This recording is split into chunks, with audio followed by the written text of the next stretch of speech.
Selamat pagi saudara yang dikasihi Tuhan. Kita jumpa lagi dalam renungan pagi GPD Bethesda Makassar. Pagi ini saya akan baca dari buku Roma pasal 12 ayat yang kedua. Firman Tuhan berkata seperti ini. Janganlah kamu menjadi serupa dengan dunia ini, tetapi berubahlah oleh pembaharuan budimu, sehingga kamu dapat membedakan manakah kehendak Allah, apa yang baik, yang berkenan kepada Allah, dan yang sempurna. Puji Tuhan, kita menemukan satu nasihat firman Tuhan untuk kita sebagai orang-orang percaya bahwa perjalanan kehidupan kita diwarnai dengan begitu banyak kebaikan, kemurahan, pertolongan Tuhan. Dan dalam hal ini seringkali kita kurang paham bahwa semua kebaikan-kebaikan itu mungkin kita berpikir dari apa yang kita sudah kerjakan, dari apa yang kita telah tabur pada waktu-waktu yang lalu, sehingga kita mendapatkan hasil seperti itu.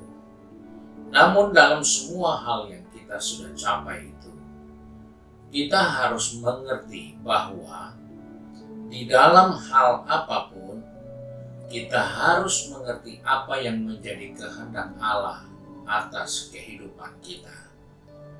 Karena dalam perjalanan kehidupan ini seringkali karena kebutuhan, karena keinginan yang kita tidak bisa kendalikan, kita menggunakan berbagai cara untuk memperolehnya, dan kemudian di saat kita menikmati karena kita anggap itu keberhasilan, dan kita berpikir itulah kehendak Tuhan untuk kita. Namun kenyataan tidak seperti itu. Karena kalau kita melihat di dalam Alkitab kita bahwa ada banyak hal yang kita tidak sadari, seperti apa yang dikatakan Nabi Yesaya pasal 55 ayat 8 sampai 9.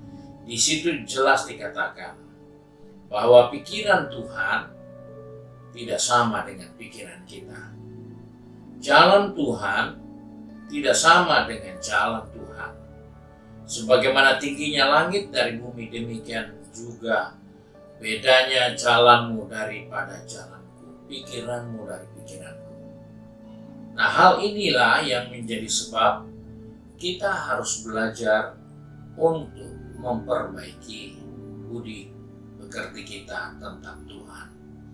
Karena itu janganlah kamu serupa dengan dunia, tapi berubahlah oleh pembaharuan budimu, sehingga kau dapat membedakan mana kehendak Allah, apa yang baik, apa yang berkenan, yang sempurna untuk Tuhan.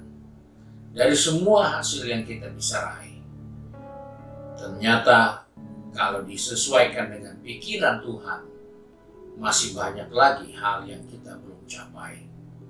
Karena tentunya Tuhan tidak punya merencanakan, kita hanya menikmati sebahagian kecil dari semua rencananya.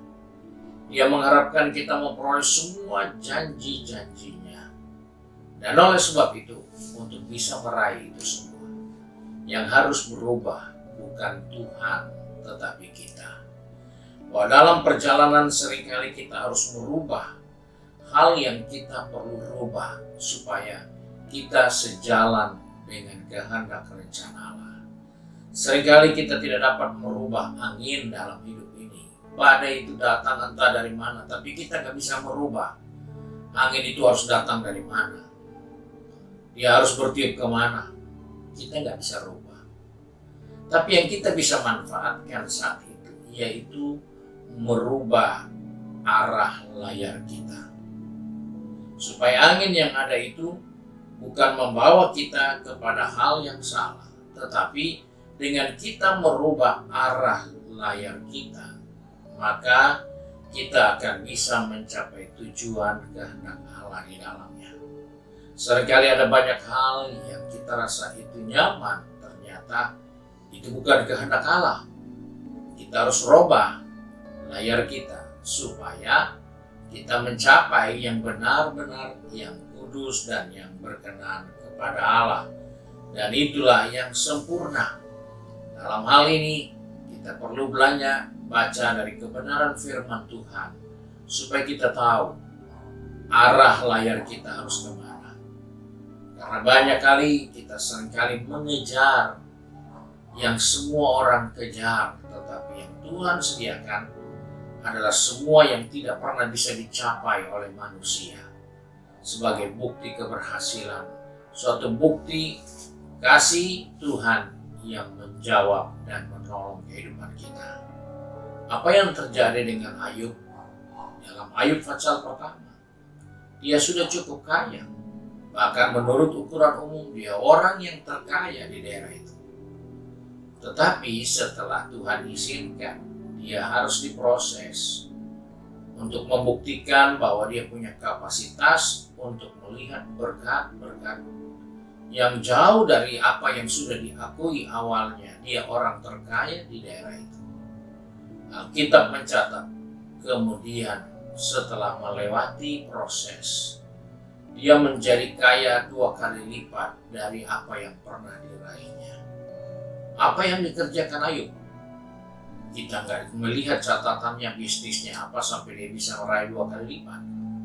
Tapi yang pasti, apa yang dialami oleh Ayub itulah perbuatan Tuhan. Karena bagi Tuhan, Ayub telah menjadi seorang yang berkenan kepada Allah. Dia menjadi orang yang baik dan yang berkenan kepada Allah. Sehingga tidak susah buat Tuhan membuat segala sesuatu yang tidak pernah dipikirkan Ayub. Karena dia meraih keberhasilan itu. Karena pikiran Ayub beda dengan pikiran Tuhan. Pikiran Tuhan beda dengan pikiran kita. Allah mampu buat segala perkara tanpa perlu kita bersusah payah memperolehnya. Tetapi yang pasti kita harus mengerti apa yang kita buat kepada Tuhan yang merupakan kehendak Allah yang baik, yang berkenan kepada Allah dan yang sempurna.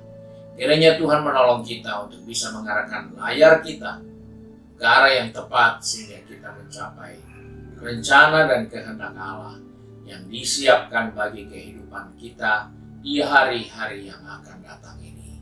Tuhan memberkati kita, mari kita satu di dalam doa. Kembali kami datang kepada Bapa di surga dengan mengucap syukur karena oleh kasih karunia-Mu Tuhan sudah mengingatkan kepada kami bahwa apa yang berkenan, yang sempurna, yang harus kami berikan kepada Tuhan. Tuhan tolong kami seringkali mengambil kesempatan melakukan yang benar menurut ukuran kami. Tapi ternyata di mata Tuhan itu jauh dari sempurna. Sebab itu kami sadar pikiran-Mu bukan pikiran kami.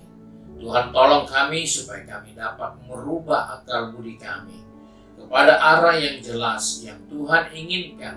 Supaya apapun yang kami kerjakan, kami menjadi seorang yang berkenan kepada Allah. Kami melakukan semua yang benar, semua yang sesuai dengan rencana kehendak-Mu. Terima kasih Bapa untuk kasih karunia Tuhan.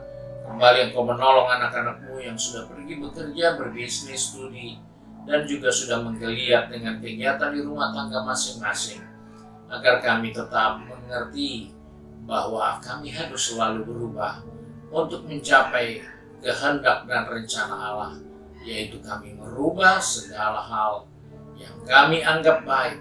Kami harus sesuaikan sesuai dengan pikiran Kristus. Terima kasih Bapa.